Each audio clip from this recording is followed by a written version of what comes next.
कल जो पैराग्राफ हुआ था अंत में, उसको पढ़ेंगे, आगे बढ़ेंगे। फिर कहा गुरुदेव ने, आनंदी की अवस्था आनंदी ही जाने, आनंद के प्रार्थी ही अल्प हैं। फिर आनंद को प्राप्त करने के लिए तो किसी आनंदी की शरणागति की आवश्यकता है। याद रख, मनुष्य को कभी भगवान न मान। भगवान एक और वह है सत्य। सत्य ही नारायण है, नर नारायण नहीं। नर नारायण को अनुभव में लाकर ही आनंद स्वरूप में लीन रहता तथा आनंदी कहलाता। नर की पूजा न कर, नर के गुण को ग्रहण कर। नर यदि पूर्ण होता तो धरा पर आता ही क्यों? यदि कहा जाए कि भक्तों के लिए, तो यह भी कहना उचित नहीं। नर आया आनंद लोक से, आनंद के लिए। आनंद की अभिलाषा ही उसे इस पृथ्वी पर खींच लाई, और पृथ्वी भी घबरा उठी थी इन निरर्थक दुखियों से। अतः आनंदी नर आया, नाहर अर्थात सिंह आया, अपना आनंद वाणी के रूप में लुटाने के लिए। किंतु उसी को भगवान न मान। तू भी भगवान है। तेरे हृदय सिंहासन पर भी वही नारायण आरूढ़ है, जिसे तू आनंदी का ही समझता है। और इसमें उन्होंने बहुत ही महत्वपूर्ण बात कही है, जो कल भी हम लोगों ने समझने समझाने का प्रयास किया था। और उसमें सबसे आवश्यक यह है कि जब तक प्राणी आनंदी की शरणागति नहीं लेता, यानी किसी आनंदी पुरुष की, संत महापुरुष की, जो आनंद ही आनंद वर्षण करता है, आनंद में ही हमेशा मगन रहता है, जो यह मान के चलता है, अनुभव करता है कि मैं आनंद लोक से आया हूं, आनंद उठाने और आनंद लुटाने के लिए आया हूं इस धरा पर, और एक दिन वापस आनंद लोक में चला जाऊंगा। ऐसे आनंदी पुरुष की जब शरण लेता है प्राणी, तभी वह आनंद का प्रार्थी बनता है। सिर्फ आनंद की बातें करने से नहीं होता, और सिर्फ शरण लेने से भी नहीं होता। यदि हमें दिख रहा है कि गुरुदेव ने कितना आनंद पूर्वक अपना जीवन बिताया है, जो स्वयं वे वर्णन कर रहे हैं, और यदि हम भी उसी प्रकार आनंद पूर्वक अपना जीवन व्यतीत करना चाहते हैं, तो एक बात हमेशा याद रखनी होगी कि किसी भी स्थूल रूप को, किसी भी नाम रूप को, व्यक्ति को, मनुष्य को भगवान नहीं मानना है। उसको जो भगवान का दर्जा देता है, यानी किस लिए गुरुदेव को भगवान कहा गया, उसका क्या कारण है। तो हम कहते हैं कि गुरुदेव पूर्ण है, इसलिए उनको भगवान कहा गया। वास्तव में उन्होंने अपने हृदय में उस नारायण को, उस भगवान को, जिसको यहाँ गुरुदेव समझा रहे हैं, वह तो सत्य है। वह भगवान एक ही है और वह सत्य है, और उसको उन्होंने अपने हृदय में धारण किया। उनके रोम रोम में, अंग प्रत्यंग में वही सत्य प्रवाहित होता था। और वो जो नर है, जिसको तुम नारायण समझ रहे हो, भगवान समझ रहे हो, वो उस भगवान को अपने अनुभव में लाने के पश्चात अपना जो उसका आनंद स्वरूप है, यानी जो उसकी आत्मा, उसके अंदर जो उसका आनंद स्वरूप निहित है माने उसी के अंदर में समाया हुआ है, उसी में वो हमेशा लीन रहता है। और उसमें लीन रहता है, इसीलिए लोग उसको भगवान कहते हैं, इसीलिए लोग उसको आनंदी कहते हैं। और यह जो संबोधन है, यह किसी व्यक्ति के लिए नहीं होता, यह उसके भीतर बैठे हुए उस भगवान के लिए होता है। इसलिए गुरुदेव कह रहे हैं, पूजा यदि करनी है तो व्यक्ति की पूजा न करो, नर की पूजा न करो, उस नर के गुणों को ग्रहण करो। जिसको एक वाणी में गुरुदेव ने समझाया कि गुण ग्राहकता ही पूजा है। गुणों की पूजा तो ठीक, लोग कहते हैं चलो हम गुरुदेव को नहीं पूजते, उनके नाम रूप को नहीं पूजते, बाबा के नाम रूप को नहीं पूजते, हम तो उनके गुणों की पूजा करते हैं। तो गुणों की पूजा तो ठीक, कोई प्रॉब्लम नहीं है, किंतु वास्तविक पूजा क्या है? गुण ग्राहकता ही पूजा है, यानी उसके गुण को ग्रहण करना, यही वास्तविक पूजा है। यानी नर की पूजा नहीं करनी, उनके गुणों की भी सिर्फ पूजा नहीं करनी है, उनके गुणों को धारण करना है, उनके गुणों को ग्रहण करना है। यानी बाबा का गुण ज्ञान, गुरुदेव का गुण प्रेम और भाव, और उसके आधार पे भक्ति।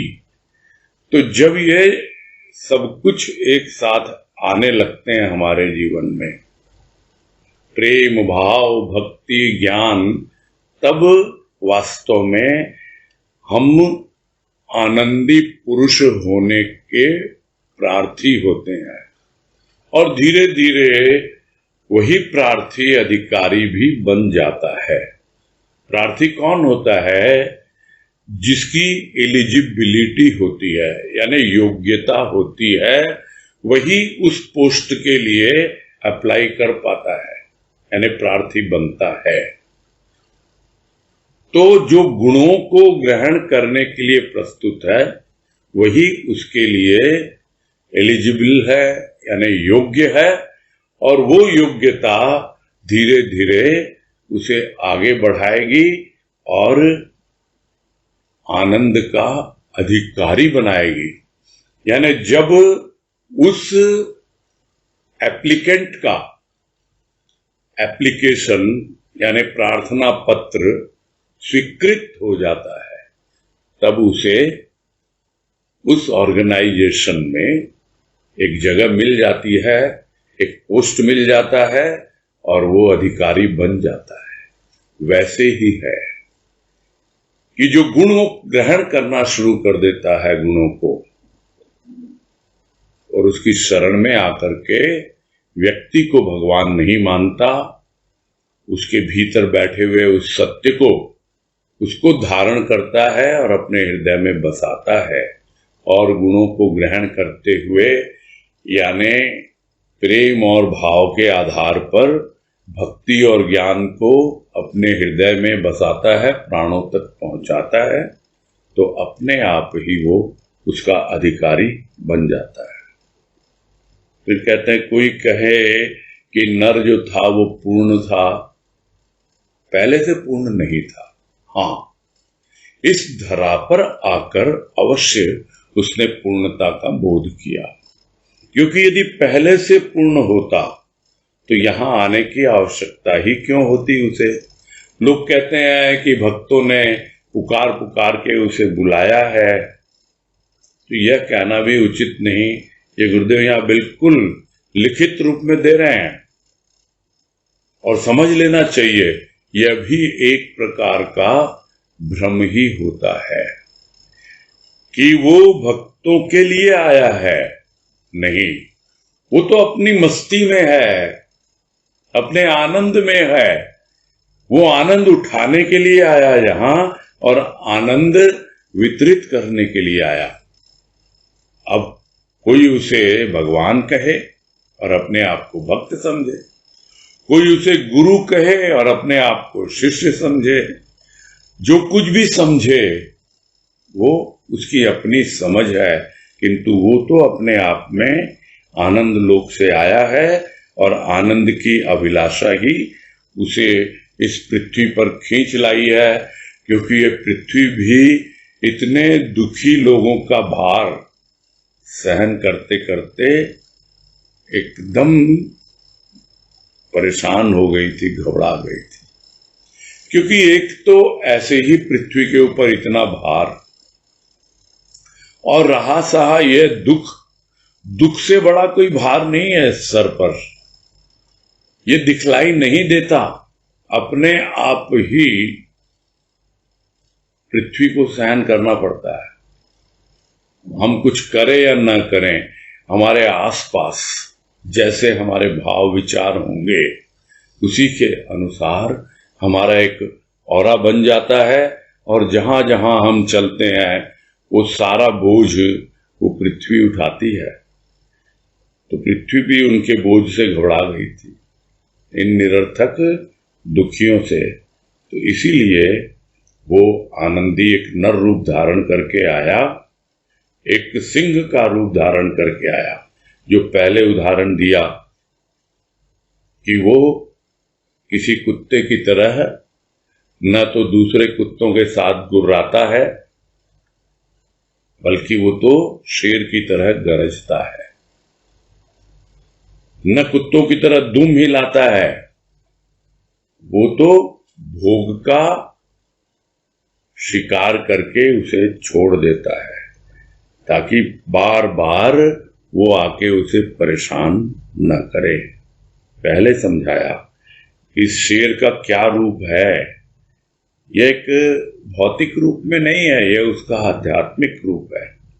तो आनंदी नर नाहर बनकर आया और अपना आनंद वाणी के रूप में लुटाने के लिए आया है। और वाणी का तात्पर्य सिर्फ मुख से बोली हुई बात नहीं होती, लिखी हुई बात, बोली हुई बात, जो कुछ भी उसकी अभिव्यक्ति है वो उसकी ही वाणी है। तो वो लुटाने के लिए आया है। किंतु तुम क्या गलतफहमी में पड़ गए, तुमने तो उसी को भगवान मान लिया। अरे उसी को भगवान न मान, तू यह मान कि तू भी भगवान है और तेरे हृदय सिंहासन पर भी वही नारायण आरूढ़ है, यानी बैठा हुआ है, जिसे तू समझता है कि वो उस आनंदी के हृदय पे बैठा हुआ है। उसके हृदय पर तो बैठा ही बैठा है, तेरे हृदय पर भी बैठा है। वो सिर्फ उसका एकाधिकार नहीं है, वो तुम्हारा भी अधिकार है।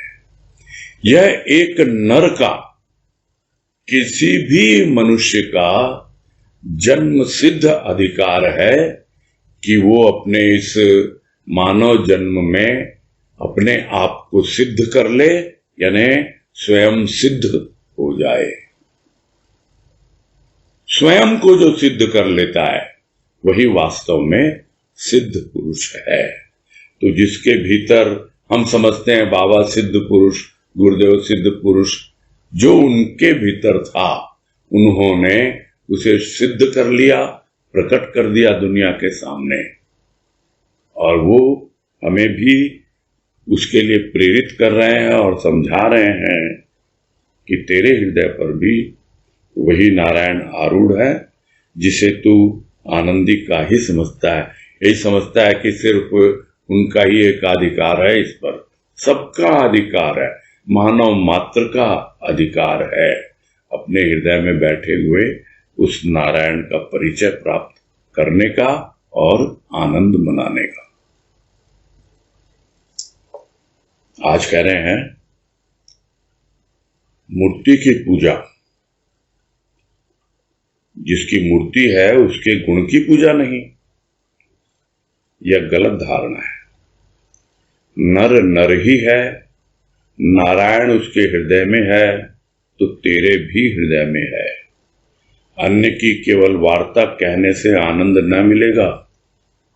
गुण ग्रहण कर, किसी की वाणी सुनकर अपने चैतन्य देव बलदेव को जगा कि फिर आए जिंदगी का मजा। जिंदगी तो गंदगी नहीं, यह तो वह कली है जो खिलकर पुष्प बनने के लिए आई है, मुरझाने के लिए नहीं। समाधि प्राप्त करने के लिए ही अवधि मिली है जिंदगी की। और इसमें और स्पष्ट कर दे रहे हैं गुरुदेव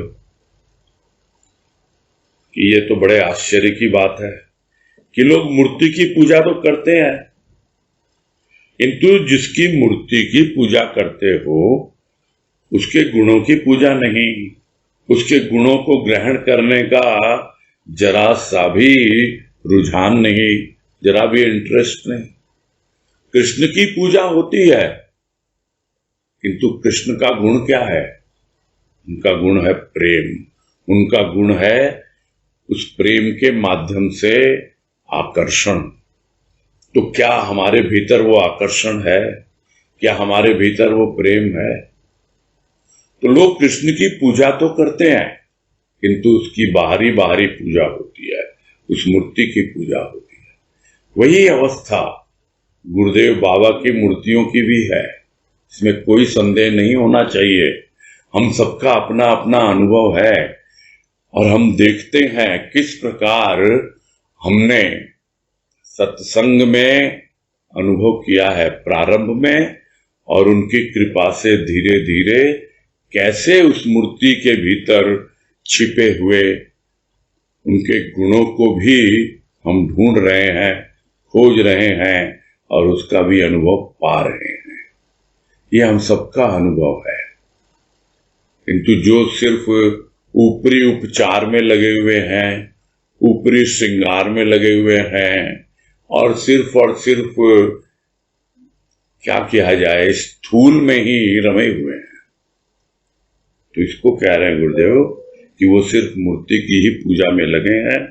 और यह जो है बहुत ही गलत धारणा है लोगों की। भाई जिसकी मूर्ति है, भले ही वो कोई भी हो, नर है ना, है तो मनुष्य ही है, और उसके हृदय में नारायण है तो तेरे हृदय में भी है। तो ये बात पहले भी समझाई और अब फिर से समझा रहे हैं। और केवल उसकी बातें कहने से तो नहीं बात बनेगी ना,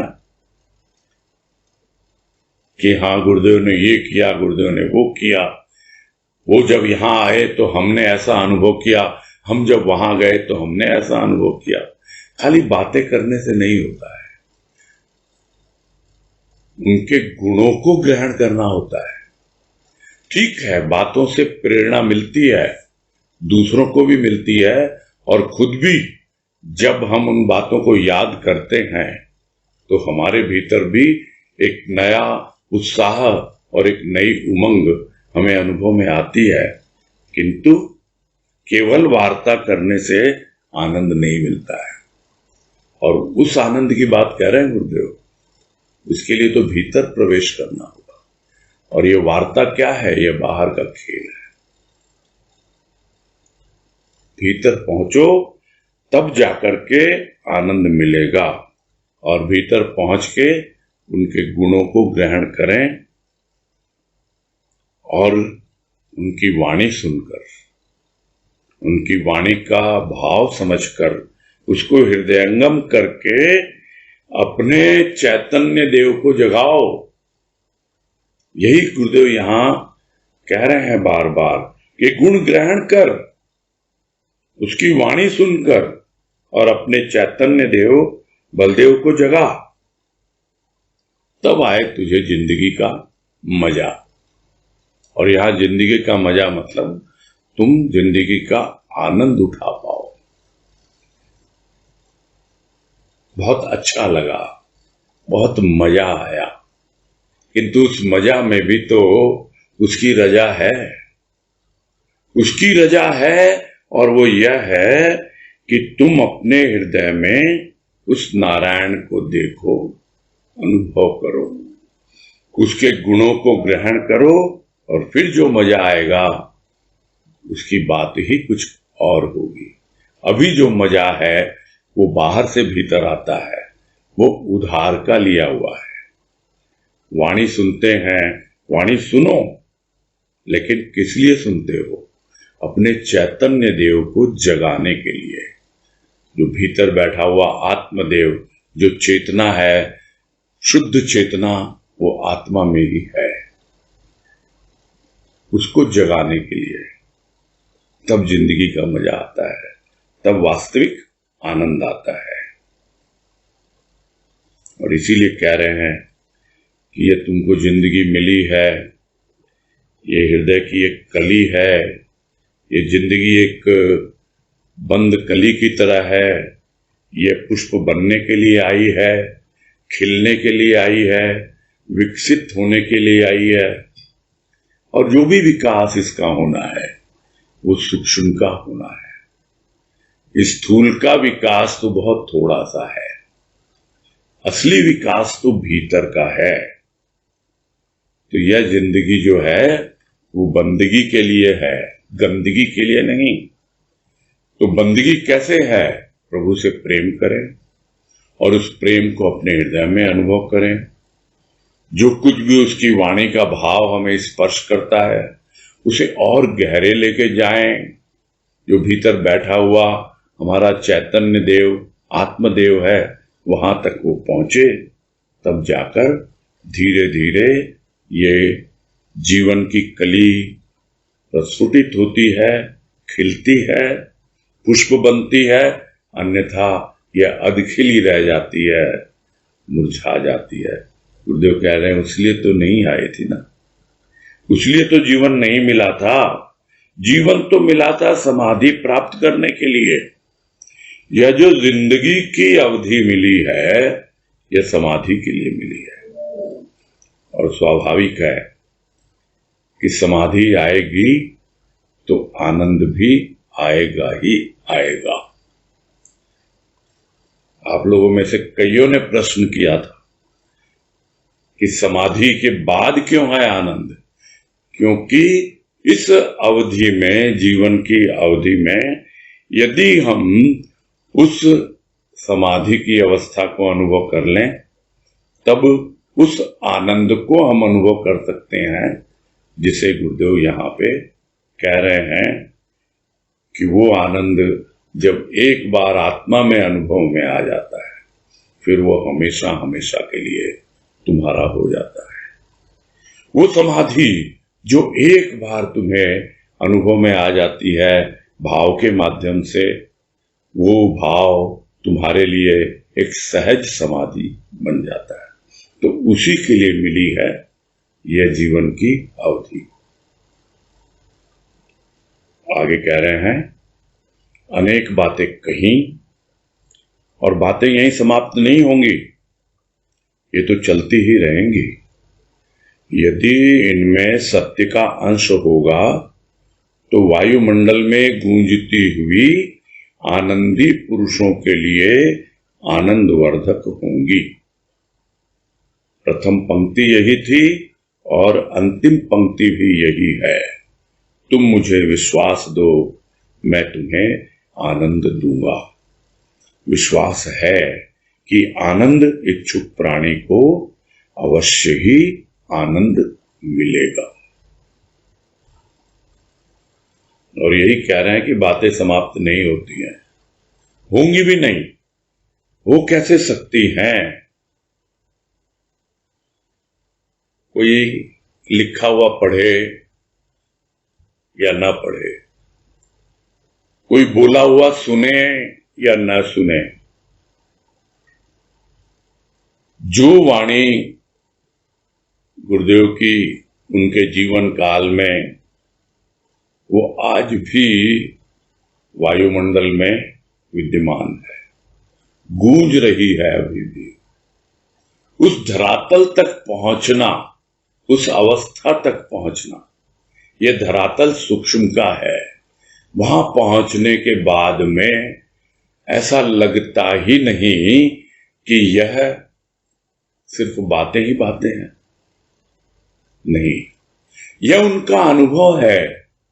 और वो अनुभव जो उन्होंने अपने शब्दों के माध्यम से, प्रवचन, वाणी, लेख के माध्यम से जो व्यक्त किया है, और उनमें सत्य का अंश क्या, वो तो पूरी तरह से सत्य से ओतप्रोत है, इसलिए वायुमंडल में गूंजती है। किंतु किसके लिए आनंदवर्धक होगी? जो आनंद का इच्छुक है, और सिर्फ इच्छुक ही नहीं, आनंद का प्रार्थी है।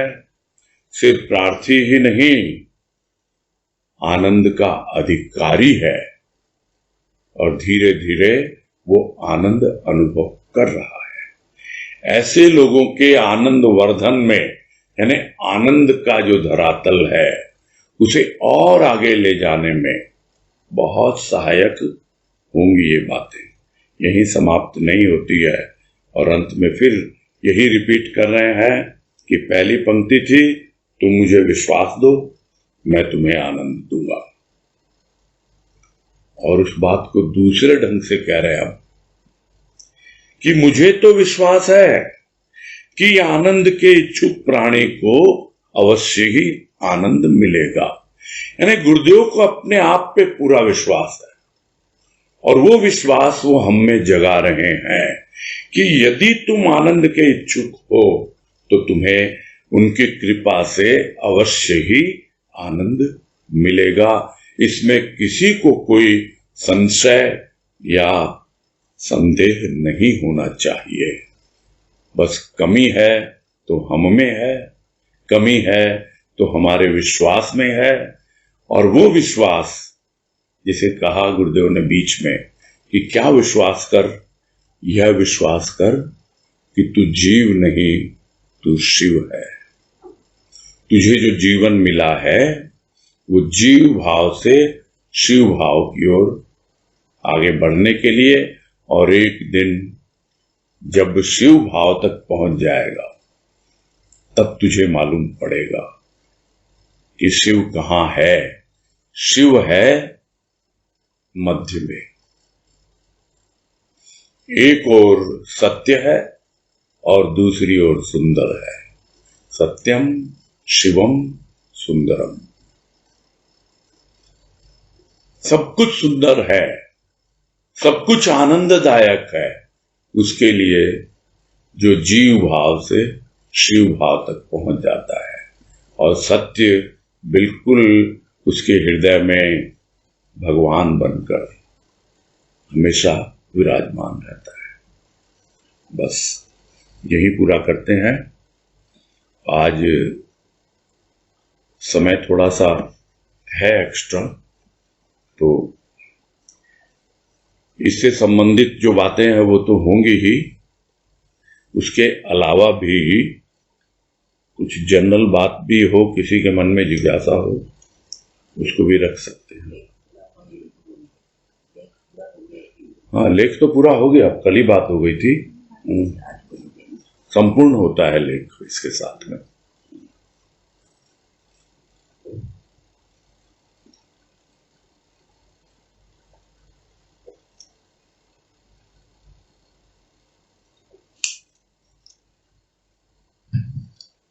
हाँ, जो कम आते हैं उनको पहले मौका दिया जाता है, तो पहले मौका मिलेगा अलका पोद्दार।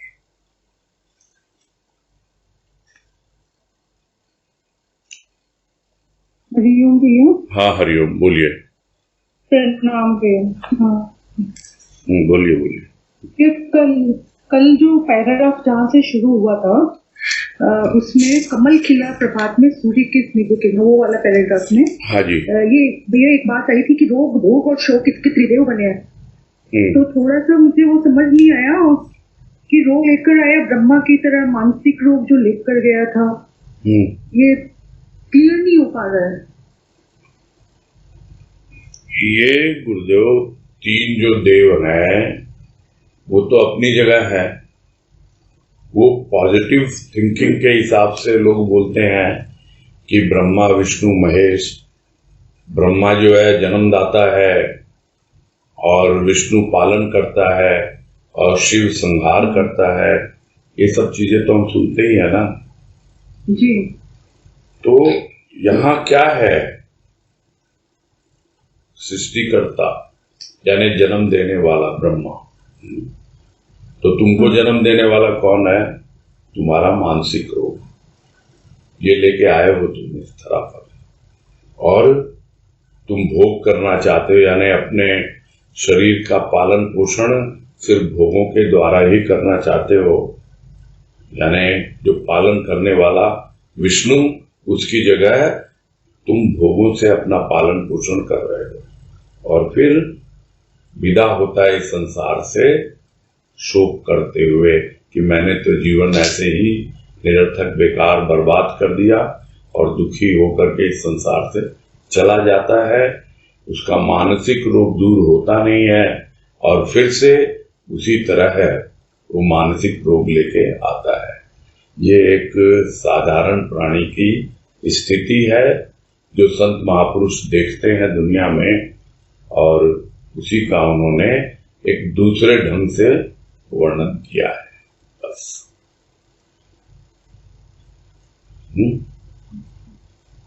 मतलब तीनों देव के बारे में सोचता ही नहीं है वो ब्रह्मा विष्णु महेश के बारे में सोचता नहीं। उसके तो यही जो रोग भोग और शोक, ये तीनों ही इसके तीन देव हैं, ये बोल रहे हैं। ठीक है, ठीक है। और एक भैया और बात आई थी नेक्स्ट पैराग्राफ में कि अन्य पुरुष वाले पैराग्राफ में कि भाव की झाड़ू लेकर अभाव रूपी कूड़े कर सकते।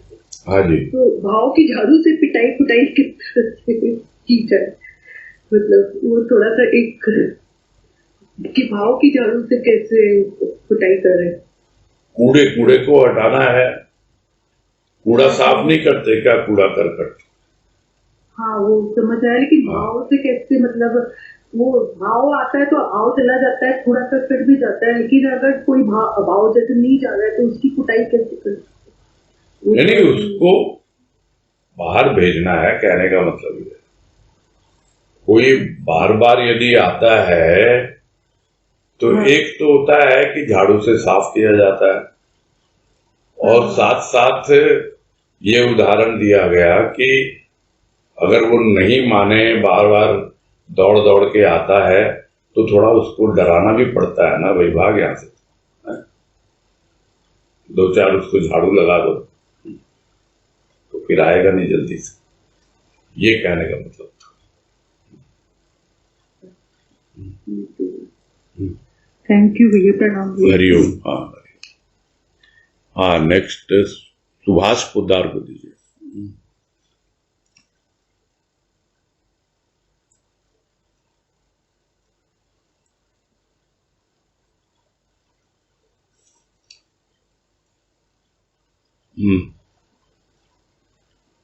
क्या हुआ सुभाष पोद्दार? चलो कोई बात नहीं। नेक्स्ट फिर उषा गोयल कोटा।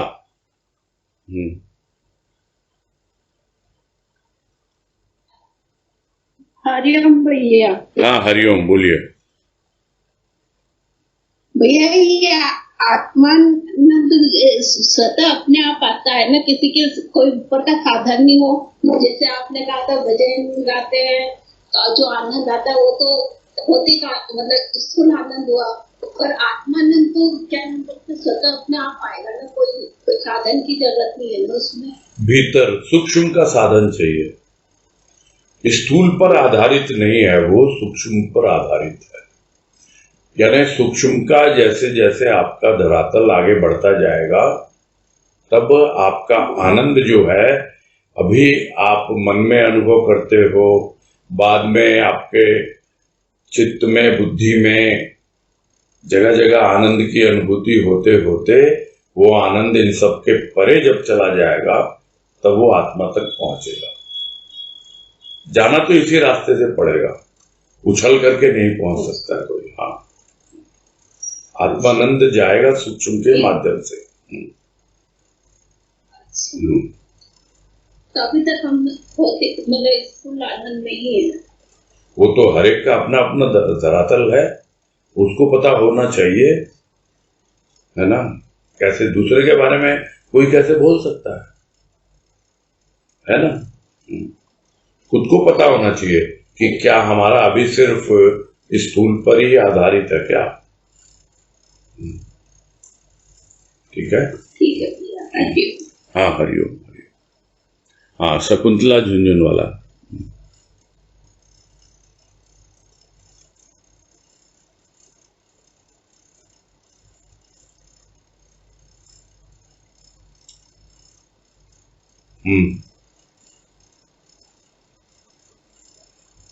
क्या हुआ, अनम्यूट नहीं हो रहा क्या? हरिओम। हाँ, हरिओम भैया। है भैया, मैं पहले का है उसका पूछूं आपसे, जो पहले का सही है ये? अब जो पढ़ा था ना पहले अपन ने, वो अभी या तो अगर कोई स्पेसिफिक क्वेश्चन है जो गुरुदेव ने लिखा, जो गुरुदेव ने लिखा है उसके बारे में कोई स्पेसिफिक क्वेश्चन है तो वो तो इसी लेख से संबंधित बातें होंगी। और पहले वाले लेख का है भैया, दुख कर्तम है सुख अति सूक्ष्म। मैं बोल क्या रहा हूँ पहले समझिए ना। हाँ बोलिए। जो लिखित जो चीजें हैं वो इस लेख से संबंधित होंगी, यानी कि आनंद से संबंधित। उसके अलावा आपको एक जनरल कोई क्वेश्चन है, जनरल कोई बात है, वो अपनी जगह है। वो अपनी जगह है, वो आप पूछ सकते हैं, किंतु वो अगर गुरुदेव का लेख का रेफरेंस लेंगे तो सिर्फ इसी लेख पर हम बात करेंगे, आनंद पर। अभी फिलहाल पहले वाले लेख, हाँ अभी फिलहाल उस पे अभी, क्योंकि उसका निकल गया, समय निकल गया। उसके बाद तो और एक लेख हो गया, समाधि हो गया। अब ये लेख भी आज ये भी लेख संपूर्ण हो गया। आप जनरल बात करिए अगर आपका कोई है तो, और या फिर इस लेख के बारे में, आनंद के बारे में बात करिए, है ना। ठीक है, ठीक है। फिर कभी पूछ लूंगी आपको। हाँ ठीक है, हाँ हरिओम। कभी पूछ लूंगी। हाँ ठीक है, ठीक है, हरिओम। हाँ, दीपक तुलसियान।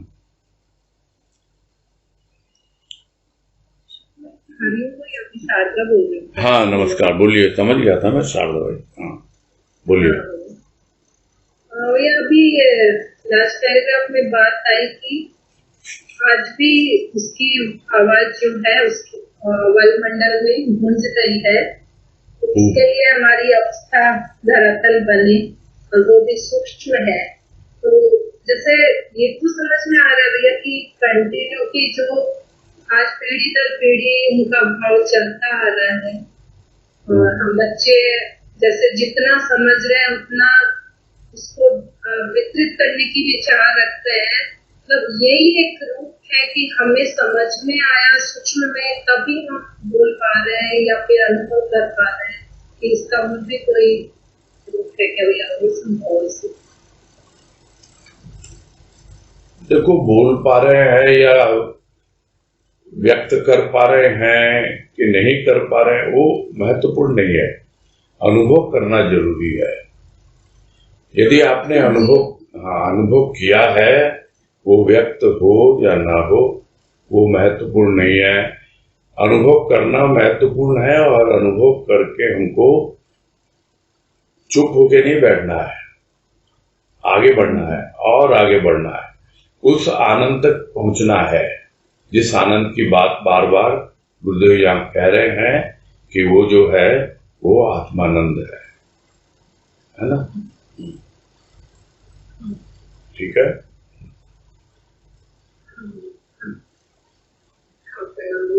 हाँ हरिओम। आप कुसुम पोदार हैं, पहले सुभाष जी थे, अब कुसुम जी आए। आप दो भी कुसुम पोदार।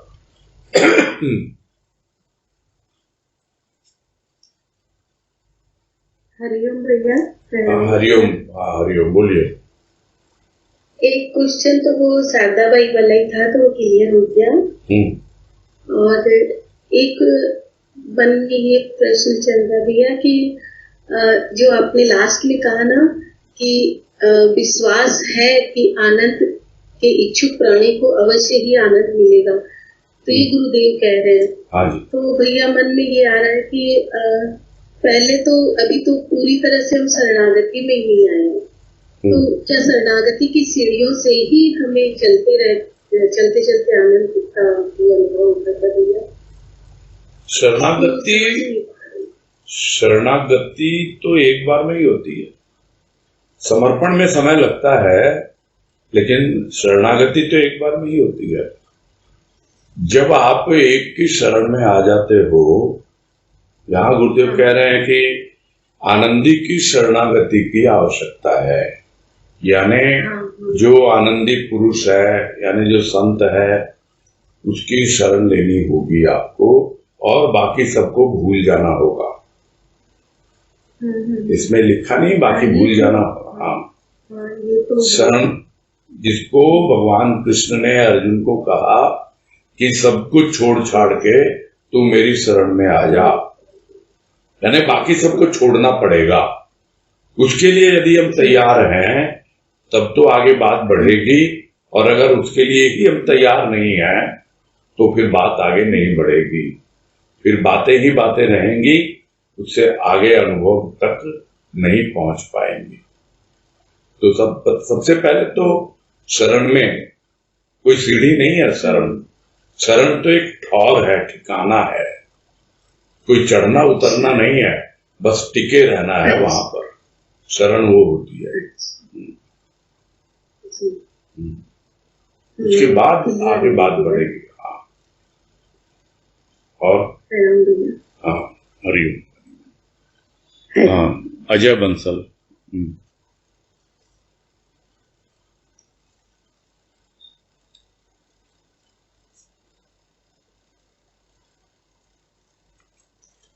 बोलिए। क्या अनम्यूट हुआ, फिर म्यूट हो गया, फिर क्या बात है? चलो कोई बात नहीं, आ गए, फिर आ गए। हाँ हाँ, बोलिए। प्रणाम। हाँ नमस्कार, बोलिए। ये जैसे आपने बोला कि गुरुदेव कह रहे हैं कि मैं भी भगवान नहीं हूँ, तो इस तरह से श्री राम या श्री कृष्ण या शिव जी ये भी भगवान नहीं है, ये भी मतलब आप जैसे कहते हैं अवतार हैं, भगवान नहीं है, तो is it true? True is the thing, सत्य ही भगवान है, यही कह रहे ना। The absolute truth is the true भगवान। वो एब्सोल्यूट तक पहुंचना है हमको बस।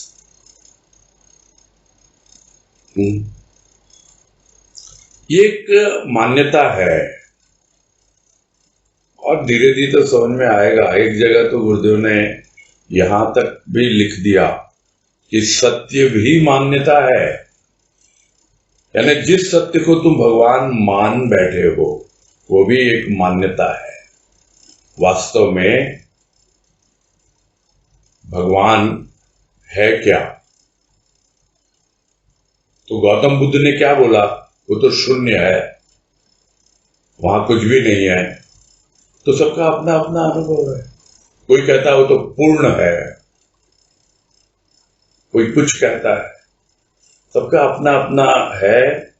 लेकिन एक जो थ्योरी गुरुदेव की बिल्कुल डिफरेंट है, जो कहीं भी देखने सुनने को नहीं मिलती, और वो है उनकी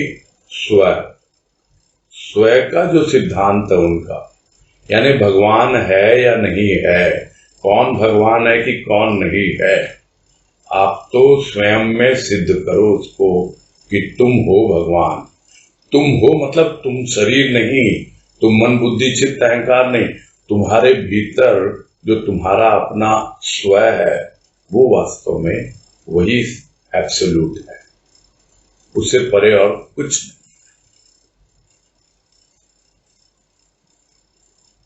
उन्होंने तो आत्मा परमात्मा का भी बता दिया इसी लेख में बताया कि कौन है भाई माँ, आत्मा तुम्हारी माँ है। कौन है परमात्मा, परमात्मा तुम्हारा पिता है। तो तुम कौन हो भाई, ये तो तुम्हारे माता पिता है, तुम कौन हो? तुम स्वयं हो, यानी उन दोनों की ऑफस्प्रिंग, उनकी संतान हो तुम। ये कहीं और मुझे तो देखने सुनने को नहीं मिला, अगर आपने कभी सुना हो तो मालूम नहीं। This is real absolute, what you would call truth, और एब्सोल्यूट क्या कहेंगे उसको, कुछ भी कह सकते हैं नाम। मैं भी पहली बार ये सब समझने की कोशिश कर रहा हूँ, क्योंकि अभी तक तो वही लकीर के फकीर चले आ रहे थे। तो ये थोड़ा काफी सोचने जैसा है। अब बिल्कुल है, बिल्कुल है। ये एक क्या कहें, एक बहुत हायर लेवल की एक थिंकिंग होती है। वहां तक उसको मतलब आप सोच भी नहीं सकते उसके बारे में, तो फिर अनुभव करना तो बहुत बात की बात है ना। अभी हमें से ही प्रश्न किया था ना किसी ने कि भैया हमको समझ में नहीं आ रहा कि गुरुदेव आत्मा, माँ को आत्मा बोल रहे हैं और पिता को परमात्मा बोल रहे हैं, क्या बोलना चाह रहे हैं? इतना आसान नहीं है समझना। सब तो यही समझते आत्मा तक पहुंच जाओ, काम बन गया। यहां गुरुदेव कह रहे हैं परमात्मा तक पहुंचो, तो भी नहीं, आत्मा और परमात्मा का मिलन होना चाहिए, तब जाकर के काम बनता है। ये ऐसी थ्योरी कहीं और मैंने तो नहीं सुनी। सही है भैया। एक दो जनरल थे क्वेश्चंस। हाँ बोलिए। आपके दो भजन हैं, एक सतगुरु तुम हो मेरे कुमार, उसमें एक लाइन आती है, सहलाता तू जब अंतर को चोट लगे सत्कार, तो इसका क्या मतलब? अंतर को वो सहलाता है, यानी अंतःकरण को, है ना। तो बाहरी जो चोट है दुनियादारी की, वो यही लगता है मुझे और मजबूत करने के लिए है। जिस तरह घड़े को भीतर से कुम्हार सहलाता है और बाहर से उसको चोट लगाता है ताकि वो और स्ट्रांग हो और मजबूत बने, इसलिए वो जो चोट है मैं उसको सत्कार समझता हूं कि हाँ भाई ये मुझे और मजबूत बनाने के लिए है। ये मेरा आदर सत्कार हो रहा है। हर कोई को चुनता नहीं है वो कुम्हार, है ना। तो सब बताया ना मिट्टी से किस किस तरीके से निकाला है। हर कोई अनुभव नहीं कर पाता है, हर कोई उस चोट को सहन भी नहीं कर पाता है, किंतु वो चोट नहीं लग रही है। हाँ, उसको लग रहा है कि ये चोट मुझे मजबूत बना रही है और स्ट्रांग कर रही है मुझे। ये है कहने का मतलब।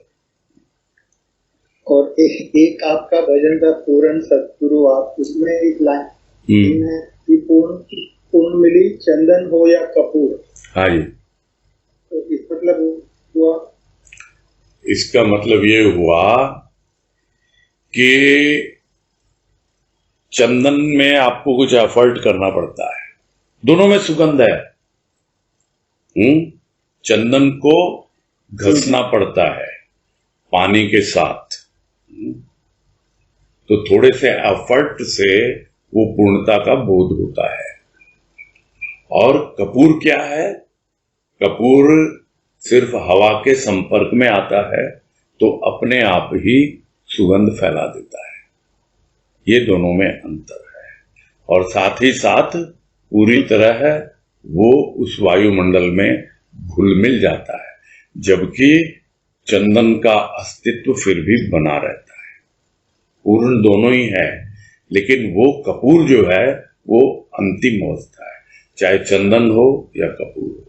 चंदन की जो पूर्णता है वो फिर भी आधारित है किस पर? जल पर और घसने की क्रिया पर।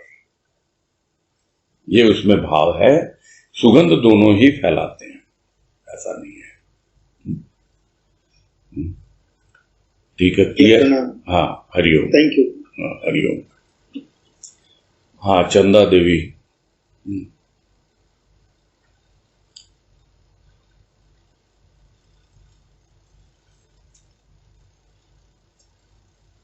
देखो, हाँ, बोलिए बोलिए बोलिए। सुनिए, आवाज सुन रही है? हरिओम भैया। हाँ, हरिओम, बोलिए। हाँ, मैं अभी अभी सुन रही हूँ, उसी से मेरे मन में एक प्रश्न आ रहा है। हाँ। कि जैसे अभी सुना है आत्मा माँ और परमात्मा पिता। हाँ। माँ, हाँ, तो उसमें स्व क्या है? स्व क्या है? स्व उन दोनों की संतान है। संतान का अपने अंदर वो स्व अलग से है क्या कुछ? अब ये तो आप ढूंढो कहाँ है वो स्व। उसी की तो खोज करनी है। उसी की तो खोज करनी है, और क्या है। हाँ, उसी को खोज करनी है ना। हाँ जी, उसी की खोज करनी है हमको। हाँ जी। मतलब आत्मा और स्व अलग है। हाँ, गुरुदेव का तो यही कहना है। हाँ। अच्छा अच्छा। अरे एक बात और है, अभी सुनी वो भी मैं कि हाँ, जैसे कि हम लोगों ने सुना, सुनते हुए एक स्तर में आ जाओ है, बाकी को सबको छोड़ दो। तो बाकी सब क्या? बाकी सब देव देवता है ना, हमारे कुल के सगे संबंधी ने क्या? भाई, जिसके लिए कहते हैं गुरुदेव कि एक रखे टेक, एक रखे टेक, वहीं टिकना है हमको। एक की शरण में आके वहीं टिकना है। होंगे हम सबको श्रद्धा से देखेंगे, लेकिन विश्वास तो एक पर ही करेंगे। ठीक है। उसमें स्थूल के सगे संबंधी सब देवता बाकी सब आ गए क्या? सब कुछ, पूरी दुनिया उस एक के अलावा। हाँ, उस एक के अलावा कुछ नहीं है। मेरी दुनिया जो है वो एक है, बाकी और कोई है ही नहीं मेरे लिए।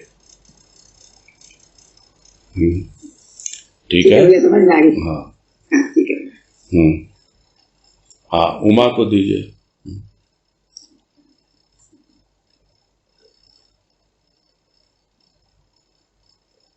बोलिए उमा जी। हाँ, प्रणाम भैया। हाँ, नमस्कार, बोलिए। भैया, मेरा भी एक प्रश्न ये भजन को लेकर था आपके। हाँ, बोलिए। जैसे गुण निर्गुण के कौन सुनावे, हाँ, प्रभु निज ही अपना गुण गावे। हाँ जी। इसके सेकंड पैराग्राफ में जैसे आपने लिखा है कि निर्गुण या अवगुण बिसराकर सब में निर्गुण भाव जगाए। हाँ जी। तो ये पूरे भजन में मतलब बहुत सुनने में अच्छा लगता है, लेकिन अभी तक इसकी गहराई भी नहीं समझ पाई मैं। वो रोम रोम गा रहा पुस्तक आपने देखी है क्या? हाँ, देखी है। नाम सुना होगा। हाँ, नाम सुना है, लेकिन वो पुस्तक मैंने ली, मेरे पास है नहीं। वो किसी से भी ले लो, सदन में मिल जाएगी आपको, है ना। और भी जो आपके परिचित होंगे आसपास, कौन से एरिया में रहते हैं आप? वहाँ कैलकाटा में बालीगंज। हाँ, तो वहाँ मिल जाएगा आपको। हाँ, रोम रोम। अभी कई लोग जो कैलकाटा के सुन रहे होंगे उनको पता होगा। हाँ, उसमें उसका भाव लिखा हुआ है लेफ्ट साइड में। उस पुस्तक के अंदर में सारे जो भजन, हाँ, सारे जो भजन हैं वो भजन हैं। मतलब पुस्तक जब तक पब्लिश हुई थी तब तक जितने भजन थे सब उसमें हैं। और राइट साइड में भजन है और लेफ्ट साइड में उसका भाव लिखा हुआ है कि क्या भाव है उस भजन का। लेकिन इसे 2 लाइन का थोड़ा नहीं, 2 लाइन का तो इतना सही है कि वो निर्गुण है ना। वो निर्गुण जो है सबके अवगुण भुला के सबके अंदर निर्गुण भाव ही जगाता है। उसका एकमात्र काम क्या है? अपना गुणगान करता है। वो किसके माध्यम से? हमारे मुख से। हम सोचते हैं कि हम उसका गुणगान कर रहे हैं, हम उसकी महिमा गा रहे हैं। नहीं, क्योंकि वो गुणों के रूप में हमारे भीतर वास कर रहा है। जो आज गुरुदेव ने बताया कि आप गुणों को ग्रहण करो, तो जब आप गुणों को ग्रहण करेंगे तो गुणों के रूप में वो आपके हृदय में वास करता है, और जब आप उसके गुणों का बखान करते हो तो वही गुण वो खुद ही गा रहा होता है, और वो निर्गुण बन के, यानी और उसके बाद की जो अवस्था है वहां सब बैठ करके वो सबके अंदर वो निर्गुण भाव ही जगाने का प्रयास करता रहता है। वो ये नहीं देखता है कि अरे इसमें तो इतने अवगुण है, इसमें इतने अवगुण है, वो सब कुछ नहीं देखता। बस गुणों को ग्रहण करो और उसके बाद गुणों के परे पहुंच जाओ, गुणातीत हो जाओ, ये वो चाहता है। हाँ, गुणातीत से भी एक बात दिया पूछने की कि जैसे गुणातीत हम लोग कहते हैं भावातीत, तो शब्दातीत, इंद्रियातीत, लेकिन ये भावातीत अवस्था क्या है? भावातीत भाव के परे, सब एक ही बात है, सब एक ही बात है। शब्दातीत जो होगा वो भाव होगा, यानी आपने शब्द का सार ग्रहण कर लिया, वो भाव में आ गया।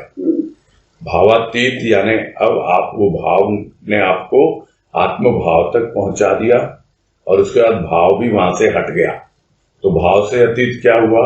आत्मा हुआ। वो भाव आपको आत्मा तक पहुंचा देगा, आत्म भाव में प्रतिष्ठित कर देगा, और उसके बाद वहां से वो हट जाएगा। वो भावातीत अवस्था होती है। बहुत सुंदर, बहुत ही अच्छा लगा। थैंक यू भैया। हाँ, हरिओम हरिओम। हाँ, प्रणाम। हाँ, हरिओम। हाँ, नेक्स्ट तनुश्री शर्मा।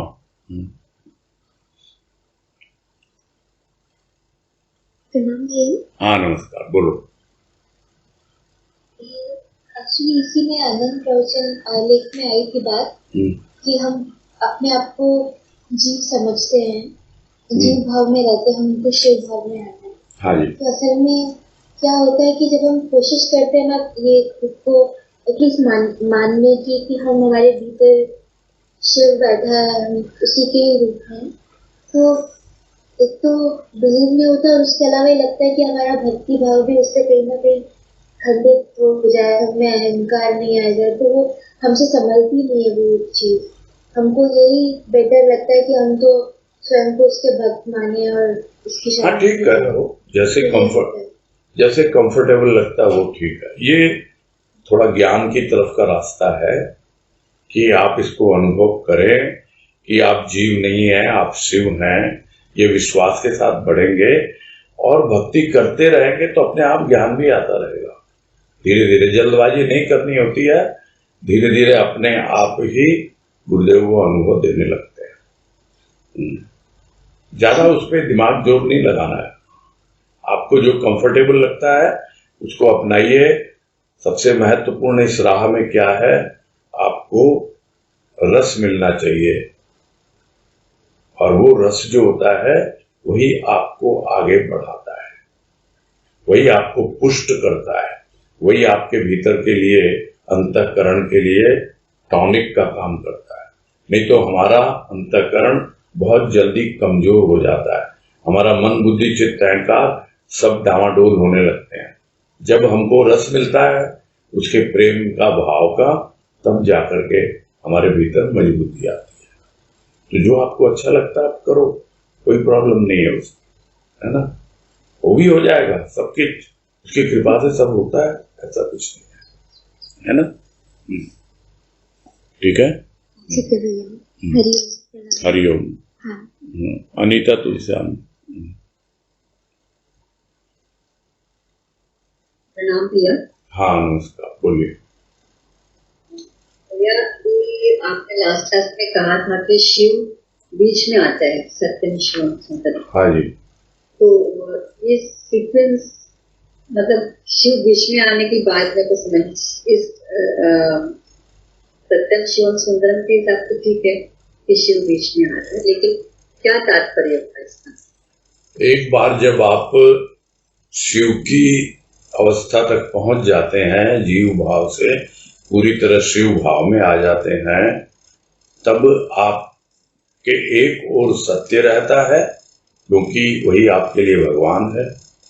दूसरी ओर आपको पूरे की पूरी सृष्टि, पूरा सब कुछ सुंदर ही सुंदर दिखलाई देता है, अनुभव में आता है, तभी आप उसका आनंद उठा पाते हो।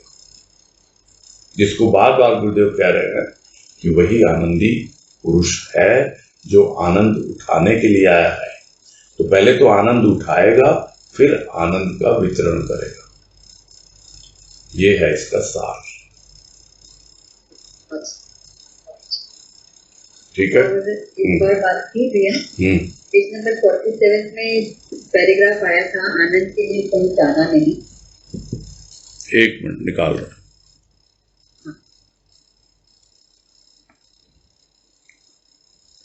पैराग्राफ कहाँ से शुरू हो रहा है? लास्ट का है, आनंद के लिए कहीं जाना नहीं। हाँ जी, हाँ। वह तेरी विचारधारा में है, कुटिया बनाना नहीं, कुटिया तेरे शरीर के कोने कोने में।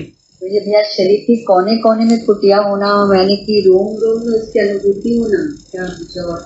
हाँ, रोम तो और बारीक हो जाता है। कोना जो होता है, आप उसका सुमिरन करने के लिए, उसको याद करने के लिए अपने घर में भी तो एक कोना ढूंढते हो ना, जहाँ कोई आपको डिस्टर्ब न करे। कहीं जाना नहीं है, अपनी विचारधारा में, अपने भीतर अंतःकरण में कोई एक छोटा सा कोना ढूंढ लो, जहाँ ये आपको मन आकर के डिस्टर्ब नहीं करे, जहाँ आपकी बुद्धि भी अपने खेल न दिखलाए। यानी वहां पर आप एक छोटी सी जगह ढूंढ लो, कोने कोने में कहीं भी पहुंच जाओ, जहां आपका मन करे वहां टिक जाओ। अपनी विचारधारा यदि आपकी सही होगी तो आपको आनंद के लिए कहीं भी बाहर भ्रमण करने की आवश्यकता नहीं है। आप अपने भीतर ही रमण करिए, यही कहने का मतलब है। ठीक है। हाँ, हरिओम। हाँ जी, शकुंतला जी फिर आए हैं। आपको धैर्य के लिए धन्यवाद। समय थोड़ा सा, हाँ बोलिए, हाँ बोलिए। हाँ भैया, थोड़ा मन में है कि शिकार, हरिओम भैया। हाँ हरिओम, बोलिए। स्वीकार किया भोगों का, शिकार किया भोगों का, स्वीकार न किया उन भोगों को। समझे भैया आप? हाँ, ले लिया ना, बोलिए ना। स्वीकार किया भोगों का, स्वीकार न किया उन भोगों का, सिंह घाट नहीं खाता तो आनंदी पुरुष ने भी उस भोग रूपी घाट को कब स्वीकार किया? हाँ तो बोलिए, क्या समझना है? मेरे को कि शिकार किया भोगों का, स्वीकार न किया उन भोगों को। हाँ जी, शिकार किया यानी उनको नष्ट कर दिया। जब किसी जीव का, किसी पशु का शिकार करता है शेर, तो वो तो जान से गया कि नहीं गया, वो शिकार कर दिया उसका। लेकिन शेर क्या करता है? शेर तो उसको स्वीकार भी कर लेता है, यानी खा भी लेता है। किंतु वो आनंदी पुरुष जो है वो शिकार करता है भोगों का, किंतु उनको स्वीकार नहीं करता, यानी ग्रहण नहीं करता। आनंदी पुरुष ने भी रूपी घास को कब स्वीकार किया? हाँ, नहीं करता। मतलब हाँ जी, आगे समझाया है ना गुरुदेव ने। हाँ, बस पहले का मेरे को कि शिकार किया भोगों का, स्वीकार न किया भोगों को। हाँ जी, इसका क्या मतलब हुआ? इसका मतलब वो स्वीकार करता है ना, शेर का उदाहरण लिया ना। हाँ, तो शेर क्या करता है? शिकार करता है, यानी जिस भोगों का नहीं, शेर की बात करो पहले, है ना भैया? यही है कि शिकार किया भोगों का, स्वीकार नहीं किया उन भोगों को। स्वीकार नहीं, भाई शिकार किया मतलब खत्म कर दिया उस जानवर को। खत्म, शेर क्या करता है? जानवर को खत्म करता है कि नहीं? जी हाँ। तो वैसे ही है, वो भोगों को खत्म कर दिया, उनका शिकार कर दिया। अच्छा। और उस भोग रूपी घास को कब स्वीकार किया? नहीं करता है ना वो तो, वो हाँ। वही है। आनंदी पुरुष ने भी भोग रूपी घास को कब स्वीकार किया? नहीं करता ना वो। अच्छा, जो आनंद ले रहा है वो घास को खाएगा। बिल्कुल वही है, भोगों को क्यों वो स्वीकार करेगा? जो आनंद ले रहा है वो घास को खाएगा। हाँ जी, वो क्यों खाएगा? भोग रूपी घास को क्यों खाएगा? हाँ जी, यही मतलब। यही मतलब। हाँ भैया, हरिओम हरिओम हरिओम भाई। हाँ हरिओम। चलो फिर पूरा करते हैं। और कल से कौन सा लेख है? सबकी इच्छा है कि ये आनंद हुआ है, एक लेख और है गुरुदेव का, आनंद कहाँ। ये पुस्तक है आनंद ध्वनि, उसके अंदर है तीसरा लेख। तो कल से हम वो लेख प्रारंभ करेंगे गुरुदेव की कृपा से। और अभी हम पूरा करते हैं ये पुस्तक जो संपूर्ण हुई, आनंद समाधि। ठीक है, सबको हरिओम कर लेते हैं। ठीक है, हरिओम। हाँ हरिओम, हरिओम।